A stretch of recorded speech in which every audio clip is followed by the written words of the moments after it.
नमस्ते छात्रों, हिंदी विषय तासिका में आपका स्वागत है। पिछली तासिका में हम देख रहे थे जूलिया। अंतोन चेखव द्वारा इनकी रचना की गई है। तथा पिछली तासिका में हमने देखा था कि जूलिया ये एक गवर्नेस है, मतलब यह एक गवर्नेस मतलब गृह शिक्षिका है। घर में पूरा जो कुछ काम है वह करती है, लेकिन फिर भी उनकी जो कुछ तनख्वाह है यह गृहस्वामी कम करते दिखाई दे रहे हैं। इतना ही नहीं, 2 महीने और 5 दिन हुए थे तो 2 महीने पकड़ लिए थे। तनख्वाह तय हुई थी 40 रूबल, तो उन्होंने कहा कि नहीं 30 रूबल ही तय हुई थी। तथा दिनों की जो कुछ कटौती का जो कुछ सिलसिला है यह लगातार कम करते हुए हमें दिखाई देते हैं, लेकिन फिर भी जूलिया उन्हें कुछ भी नहीं कही थी। लगभग इतना हिस्सा पिछली तासिका में हमने देखा था, लेकिन इसके आगे भी गृहस्वामी का जो कुछ पैसे कटौती करने का जो कुछ सिलसिला है यह थमने का नाम नहीं ले रहा है। अब इसके आगे यहाँ गृहस्वामी कहते कि तुम्हारा जो कुछ काम है कि बच्चों को पढ़ाना है, उनकी देखभाल करना है, और इसके तो तुम्हें पैसे मिलते हैं। तो देखिए, मैं जो कुछ कह रहा हूँ वो तो ठीक कह रहा हूँ। तो जूतों के 5 रूबल और कट गए, और हाँ 10 जनवरी को मैंने तुम्हें 10 रूबल दिए थे। यहाँ जूलिया लगभग रोते हुए कहती है कि जी नहीं, आपने कुछ नहीं। आगे वो बेचारी कुछ भी नहीं कह पाती। गृहस्वामी इस पर गुस्से के मारे, अरे मैं क्या झूठ बोल रहा हूँ, मैं डायरी में हर चीज़ नोट कर लेता हूँ। तुम्हें यकीन न हो तो दिखाऊं डायरी। और ऐसे ही डायरी के पन्ने मतलब दैनिकी के पन्ने पलटने लगते हैं। जूलिया रोती है, आंसू पोंछती है और कहती है कि आप कह रहे हो तो आपने दिए ही होंगे। गृहस्वामी बिल्कुल ऊंची आवाज में, दिए होंगे नहीं, दिए हैं। ठीक है, घटाओ अब 27, 41 में से बच्चे 14। क्या हिसाब तो ठीक है ना?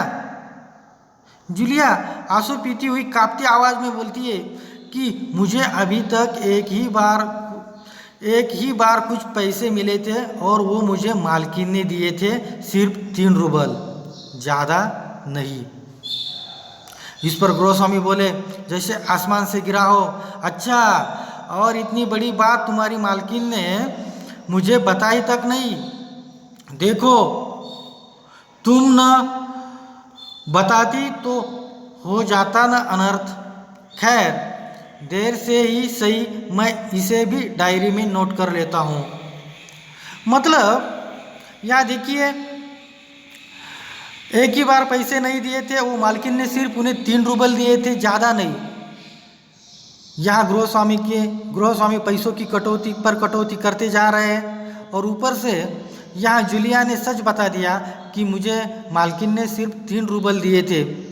और यह जब कभी गृहस्वामी को मालूम होता है तो गृहस्वामी झुंझला उठते, वे बोलते कि कितना अनर्थ हो जाता, कितना भारी अन्याय हो जाता, बुरा हो जाता कि आपने मुझे बताया न होता तो ये 3 रूबल भी चले जाते। तो देखिए, डायरी खोलकर उसमें यूं ही कुछ लिखते, हाँ तो 14 में से 3 और घटा दो, बचते हैं 11 रूबल, और देते हुए संभाल लो, गिन लो, ठीक है ना? 11 रूबल जो कुछ आपकी तनख्वाह हुई है वो मैंने आपको दी है। जूलिया कांपते हाथों से रूबल लेती है और कांपते स्वर में, जी धन्यवाद। मतलब देखिए, वैसे उनकी जो कुछ रूबल है 80 रूबल होनी चाहिए थी, लेकिन वो उन्होंने गृहस्वामी ने नहीं दी, सिर्फ 11 रूबल दी। और जूलिया ने भी कांपते हाथों से मतलब घबराहट से वो उन्होंने लिए, और ऊपर से जूलिया गृहस्वामी को क्या बोली कि धन्यवाद। गृहस्वामी अब देखिए अपना गुस्सा नहीं संभल पाता।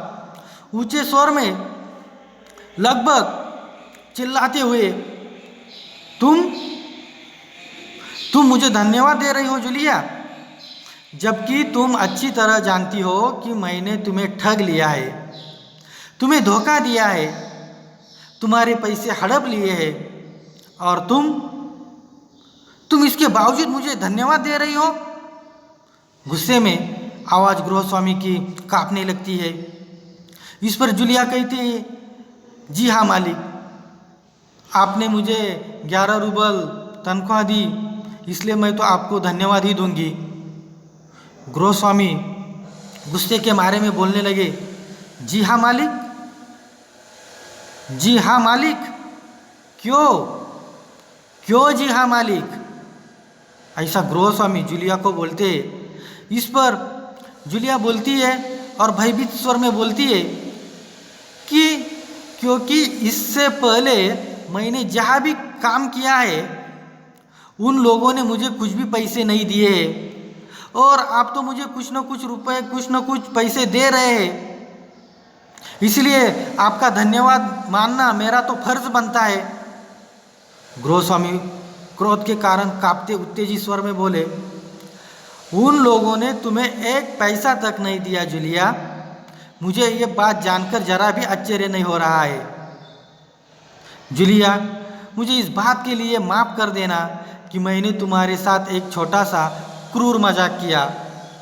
क्रूर मतलब निर्दय भरा एक मैंने मजाक किया, पर मैं तुम्हें यहाँ जो भी कुछ है वह सबक सिखाना चाहता हूँ कि आपने जो भी कुछ ऐसा किया है वो उचित नहीं है, जबकि तुम्हारे जो कुछ पैसे रूबल बहुत सारे कुछ हो चुके थे, लेकिन मैंने उनकी कटौती करते करते करते 11 रूबल ही आपके हाथ में दे दिए और फिर भी आप उससे जरा भी परेशान नहीं है और मुझे ऊपर से धन्यवाद दे रही है। इस पर उन्होंने स्वर धीमा कर लिया, मैं तुम्हारा एक पैसा नहीं मारूंगा, जेब से निकाल कर यह है तुम्हारे 80 रूबल, यह देखिए, मैं अभी इन्हें तुम्हें दूंगा, लेकिन इससे पहले मैं तुमसे कुछ पूछना चाहूँगा। जूलिया, क्या यह ज़रूरी है कि इंसान भला कहलाने के लिए इतना दब्बू, भीरू और बौधा बन जाए कि उसके साथ जो अन्याय हो रहा है उसका विरोध तक न करे? यहाँ गृहस्वामी बताते हैं कि तुम्हारे साथ इतना अन्याय, अत्याचार, जुल्म हुआ है, मैंने आपके दिनों की कटौती की, तनख्वाह की कटौती की, रविवार इतवार के दिनों की कटौती की, कुछ एक चाय की प्याली टूटी थी उसकी कटौती की, मेरे बच्चे की जैकेट फट गई थी उसकी कटौती की। मतलब मैंने सब तनख्वाह की कटौती करते करते करते हिसाब सिर्फ 11 रूबल आपका किया, लेकिन फिर भी आपने कोई भी ऐतराज नहीं बताया, बल्कि उसे चुपचाप सह लिया और अपना जो कुछ सच्चा प्रारूप है वो दिखाने के लिए आप सदैव तत्पर रही। क्या वाकई में जूलिया यह बात अच्छी है? क्या यह पूरा जो कुछ आपने किया वह सही पैमाने पर है? ऐसा सवाल गृहस्वामी जूलिया को पूछते बस खामोश रहे और सारी ज्यादतियाँ सहता जाए। नहीं जूलिया, नहीं, ऐसा कतई भी नहीं करना चाहिए। इस तरह खामोश रहने से आपका काम कभी भी नहीं चलेगा और अपने को बचाए रखने के लिए तुम्हें इस कठोर, क्रूर, निर्मम और हृदयहीन संसार से लड़ना होगा। अपने दांतों और पंजों के साथ लड़ना होगा, पूरी शक्ति के साथ। मत भूलो जूलिया, इस संसार में दब्बू और रीढ़ रहित लोगों के लिए कोई स्थान नहीं है, कोई स्थान नहीं है। और इस तरह से गृहस्वामी ने जो भी कुछ पैसों की कटौती की थी, तनख्वाह की कटौती की थी, वह जूलिया के साथ मजाक किया था। यहाँ तो गृहस्वामी को जूलिया को यह बताना था कि आप जिस तरह से रह रही हो वो ठीक नहीं है, क्योंकि लोग इसका गैरलाभ उठाएंगे और इससे तुम्हें पूरी जिंदगी भर परेशानी से झुंझलाना पड़ेगा, परेशानी का सामना करना पड़ेगा। और इसलिए अंत में गृहस्वामी कहते हैं कि जूलिया मुझे माफ़ कर दीजिए, क्षमा कर दीजिए, मैंने आपके साथ क्रूर ऐसा मजाक किया। यह मजाक करने का मेरा कोई हक नहीं है, लेकिन मुझे तो इतना ही बताना था कि ऐसा दब्बूपन तथा डरपोक का जो कुछ माहौल है आपके मन में मत रहने दे, और आपने जो भी कुछ काम किया है उसका पूरा पैसा तनख्वाह पूरी ले ले और अपनी ज़िंदगी में खुशी का माहौल जता ले। यही गृहस्वामी जूलिया को बताने वाले थे। तो ठीक है, इस पाठ में छात्रों बस इतना ही। अगली तासिका में मैं फिर हाजिर रहूँगा। तब तक धन्यवाद।